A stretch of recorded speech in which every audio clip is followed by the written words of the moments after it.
Pastor Online, Pastor Arthur, and today we are going to discuss we're going to have a special section. As I told you, we are introducing many things on this channel, and this is a channel that's going to be dealing with a lot of things, and one of the things we're going to be doing is hierographology.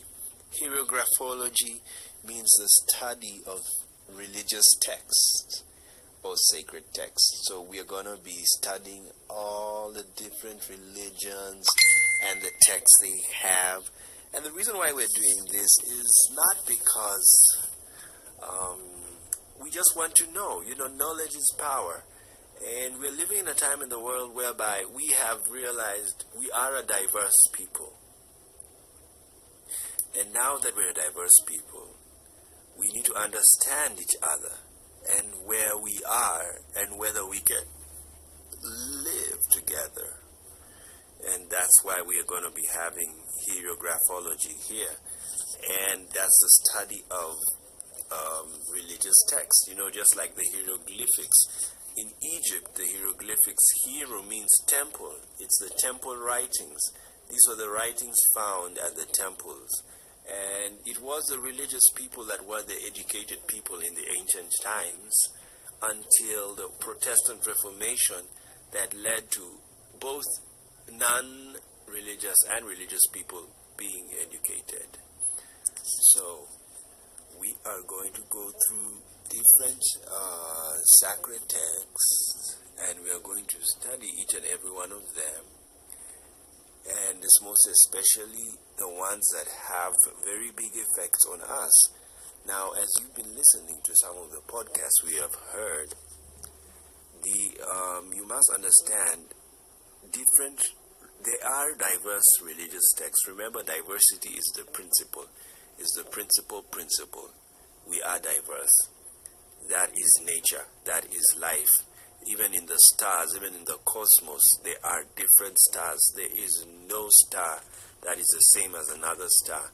There is no planet that is the same as another planet. So diversity is the principle. And uniqueness is the deepest form of life. And therefore individuality is the basic principle. That's why I don't believe the basic unit of society is the family. I believe it is the individual. Because without individuals, there is no family. You need individuals to set up a family. So the individual is key. Now, we want to, so the reason why I want to do this they are diverse religious texts. And some texts are not legal documents. And what I mean by legal documents, they are not laws for a nation. Some texts are laws for a nation. And as I've told you, like the Quran has texts that are employed in what is called Sharia law. Sharia law is based on Quranic teachings, on the teachings Prophet Muhammad gave the people. The Bible is a book that contains many books, and some of these books are legal documents, not are, but were. They were the laws of a country called Israel, a people called Israel. They were governed by the law, the Torah. It was their law. If Israel of old was to come back to the world and live next to us, they would follow those laws. They would tell you, these are our laws. And they would be different from other countries that have different laws. Just like today, American laws are not the same as Mexican laws, even though they're neighbors. American laws are not the same as Canadian laws, even though they are neighbors. And so the Bible ended up being a religious text that contained legal um, the legal infrastructure of a country, ancient Israel. Modern Israel, of course, actually modern Israel does not keep most of the laws in ancient Israel. So they are also different from ancient Israel. So because of that difference in some religious texts, then some religious texts are historical. They tell us stories about that have happened in history. And so historical books are not the same as legal books. A legal book just gives you law. It doesn't give you stories about people. But historical books give you the stories of people, the experiences of a people over time. And then some books, some religious texts are artistic. They are expressions of emotional expressions that are put in artistic form, like music. The book of Psalms is a book of songs.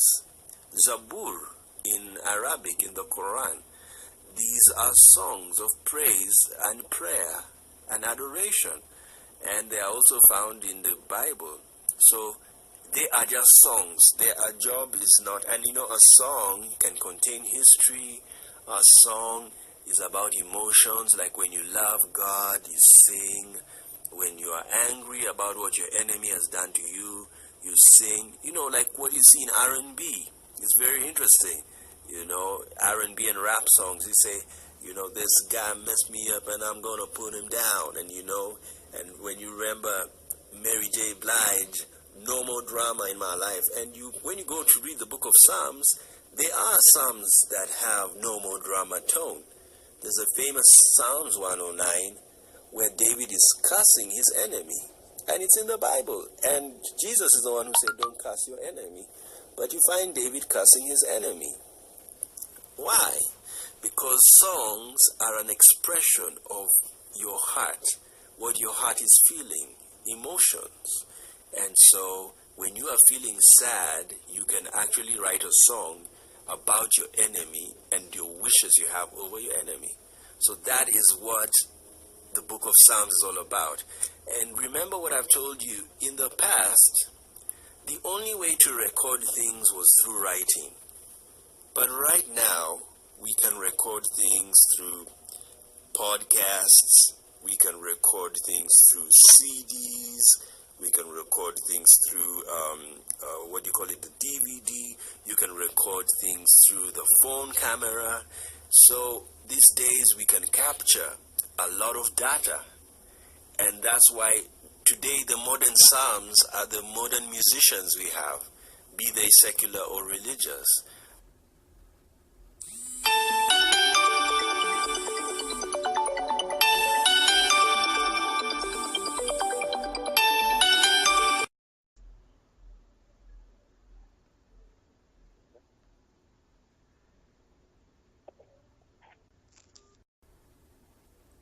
And the modern historians are the news media outlets, the ones that report the news and keep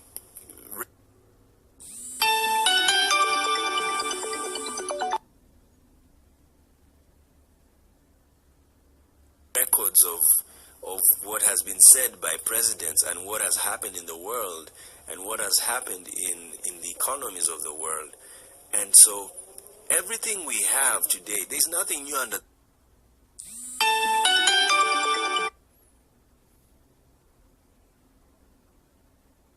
the sun. It's just improvement. It's an advancement.